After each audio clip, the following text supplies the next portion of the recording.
a scion of many worlds. The entire camp is in motion, but even further in motion are the rumors. Not even rumors, observations. They were here. The initial scouts had arrived, and they were giants all. It turns out that he really is just some kind of forward scout. The other three are in immensely powerful armor and with weapons that seem to shatter a person's understanding of reality. Holes that eat everything, beams of light that burn all the way into the sky. That strange, soaring claw.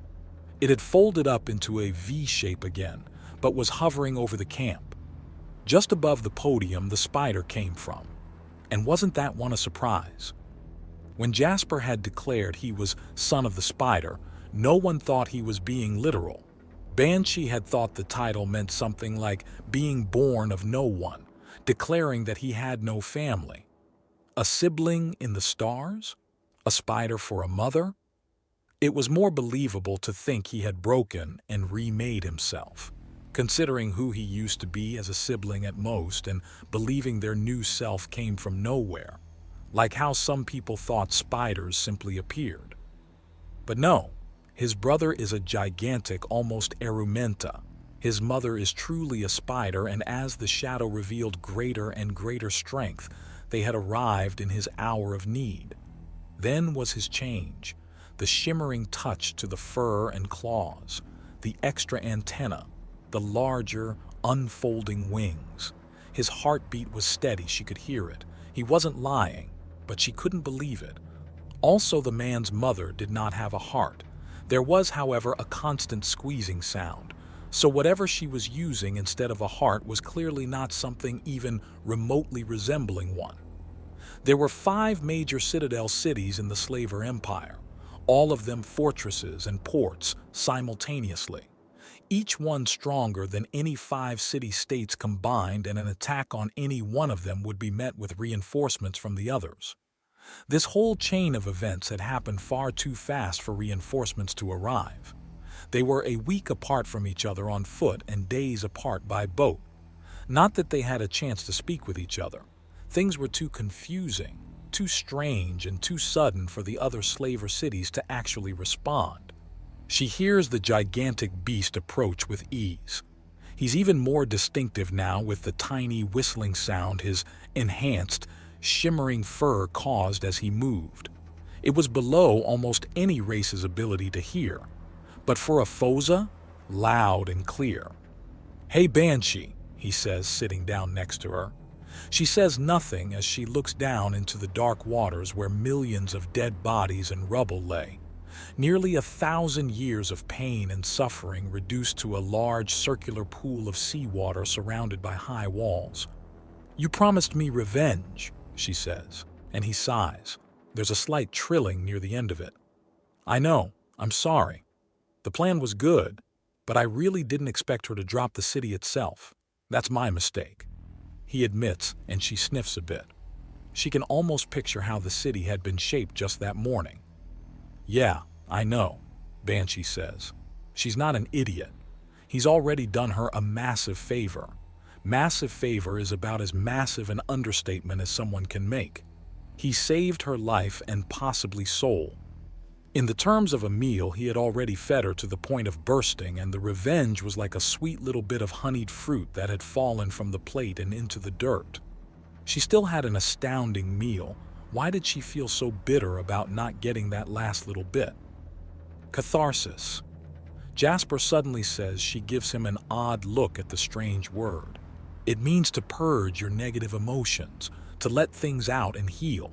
Everything went sideways with the plan and you couldn't get the catharsis you need. "Well, don't you just have the answer for everything?" she asks, and she knows she's being unfair. "We can agree that the most important thing is that the shadow is dead and gone, but it would have been best if you had more to do with it. Unfortunately, she took that out of our hands," Banshee says. "Yes, if I could have held her helpless for you to finish it with a knife, I would have, but she was too dangerous and too powerful for that." "I know. I know it just," Banshee says, before throwing her hands out to gesture to where the city was. Everything I wanted dead is dead. Everything I wanted destroyed is gone and buried, drowned at the bottom of the ocean. Why does it feel so empty? I won't get preachy about how revenge solves nothing. It can actually solve a lot of things. But let me put things in perspective. This place and its people hurt you deeply. And although we've destroyed them, that doesn't make the wounds magically disappear. If you kill someone that stabbed you, are you suddenly unstabbed? No. We've stopped the danger. But now we have to heal our wounds. Our wounds? I remember dying. There was so little warning and I was so ignorant. I went rushing to see if I could help. Then I heard things start to truly fail and I had just enough time to realize that it was too late long before I was even aware of the threat. There was fire and the pain was there only for a moment, but it was final. That's it? Whoosh done? Yes. Yes, and it's terrifying. I had done nothing wrong. I had done nothing to deserve it. And then whoosh, I was done. Oh, Banshee says, leaning back and thinking. That is terrifying. Just out of nowhere, no control, no warning, whoosh done. Dead. To say nothing about how much it destroyed my mother, Jasper remarks. So, what are you now? What is it like to be dead? Banshee asks. I am still Emmanuel Skitterway, but Jasper Blue was sort of a larval form for me. It's kind of hard to explain to a non-Earthani, but there is a very distinct difference from when you're larval to when you're fully developed. You don't lose who and what you were when you were a larva, but you're so much more. I'm not sure I understand. Jasper is me that forgot me, but remembered Horus. I still remember Horus, but I remember me now. I know the difference between Horus and me, though, so I don't know. Jasper is more like a nickname now, and calling myself Blue is just me declaring Horus as a brother. It would be wrong of me to abandon being Jasper, though. It gave me the strength to come back. More than just strength, the sheer audacity was needed too. How goddamn messed up am I that knowing you're having a hard time makes me feel a little better about my own hard time? Banshee asks. If we were on Earth, then it would just be you being human, but it seems pretty universal. Want to know what I think? He asks her. Yes. I think you're going to be all right, but it's going to be a long road until you really feel it. But the sooner you start your way down it, the sooner you reach the end, Jasper remarks as he chuckles. How's it feel anyways? She asks, and he gives her a curious look. The changes. I saw that tongue thing. I saw the wings, and I can see the antennae. What's it like to suddenly be different? That's the weirdest thing. It doesn't feel weird at all. I haven't had a chance to have it checked, but my whole body feels like I was always supposed to be this way. I understand the information my antennae are telling me. My wrists and joints are designed to take impacts to let me hit like a truck with my claws. My wings just feel comfortable. The proboscis should be awkward, but no, it's not. Really? Even the things that used to be kind of awkward are much more comfortable now. The extra organs I had to create to me more human-like, they're fitting in just fine. No sensation of bloating or heaviness. It's as if I always was as I am now, he says. That must be nice. I'm still getting used to not being in pain, Banshee remarks as she goes back to staring at the dark water below. There's more to do, isn't there? Always. I like that myself. It means no matter what I'm doing, I've got something to do, he says, and she scoffs. Well, I'm going to stick around until the slaver empire is torn apart. Then I need time to think. Fair enough, Jasper says before thinking. This whole world is on the cusp of great change. These are only the first few ripples. An entire city has been sunk below the sea, and it's just the beginning, Banshee asks. Scary, isn't it? Jasper asks. Maybe if they didn't deserve it so much, Banshee remarks, and Jasper snorts. Right. Well, this is another little problem sorted, it seems. Again, I'm sorry I couldn't get you your revenge. But the first casualty of any battle is the plan, he says. No, I get it, I just need to think, she says. Right, well, We're moving out tomorrow and leaving up the walls as a sort of monument to the fallen, he says. I'll be part of it. I'll see this to the end. Banshee promises, and he nods. Good. The army is splitting up, hitting all 4 remaining cities at once and forcing them into a defensive posture. The plan is to force them on the back foot long enough for reinforcements to fully arrive. Couple that with just how much force me and my fellow Titans can bring to bear, and most armies will be either reluctant to attack or just outright cause too much chaos for anyone to know what to do. So your big plan is to be big and scary? Banshee asks in an amused tone. You saying I don't look scary? He teases her. A gigantic puffy ball of shiny white fuzz. Most clouds look scarier. She dismisses him and then giggles as he slowly looks upwards and shakes a claw at the clouds. Well, see about that, he says before hopping off the wall and letting his now much larger wings unfold to flutter away. The whole dancing on the wind bit isn't helping, Banshee calls after him.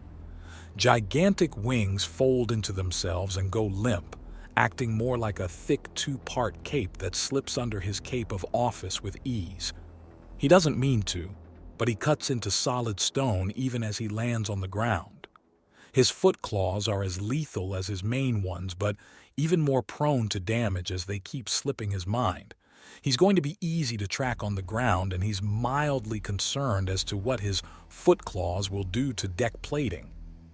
And with the destabilization that this central city being destroyed will cause, the best way to keep the area from devolving into a bloodbath is ironically a full-on invasion, Horus says into his communicator and offers a thumbs up as Jasper walks up. The camp is buzzing, and while Jasper can't hear what people are saying, his much more powerful antenna has him starting to read lips from around corners. He can also kind of, make out the scanning waves from equipment his mother is using to get a grasp on the medical situation of Lacrin. So what's the damage? How much trouble am I in? Non-stop consecutive courts-martial until the end of time? Jasper asks as Horus gets off the call. Nah, extreme situations require extreme responses. You're on the up and up in that regard. The problem is that outside parties are about a week or so behind our own relief effort, and they're already raising a stink over who has authority where. Many are arguing that a world like this should be a nature preserve, or a simple colonial reservation to keep their culture untainted, and other bits of stupid. Apparently the lawyers and Admiral Cistern are having a downright ball game playing with those idiots. I see. I wonder how they'll react to the fact that there seems to be a cult kicking off about us as we speak, Jasper asks, jerking his thumb towards a crowd that's mentioning the word demigod and god fairly often. Horus, Charizard, and Gear all glance in that direction and look back to Jasper in surprise. Please tell me you're joking. Nope, they're trying to figure out the mythology surrounding us. The fact that you and I are brother, despite only having size in common as far as they can tell, is making things especially weird. Jasper responds and Horus just blinks a bit. You know we could have some fun with this. And get court-martialed for real. No thanks, I want my career to end with honors, not in disgrace. Gear replies. Right, well, they're prepping more of Titan Squad to help.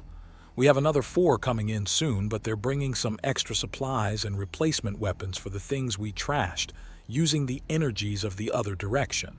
They should be here shortly. Cool.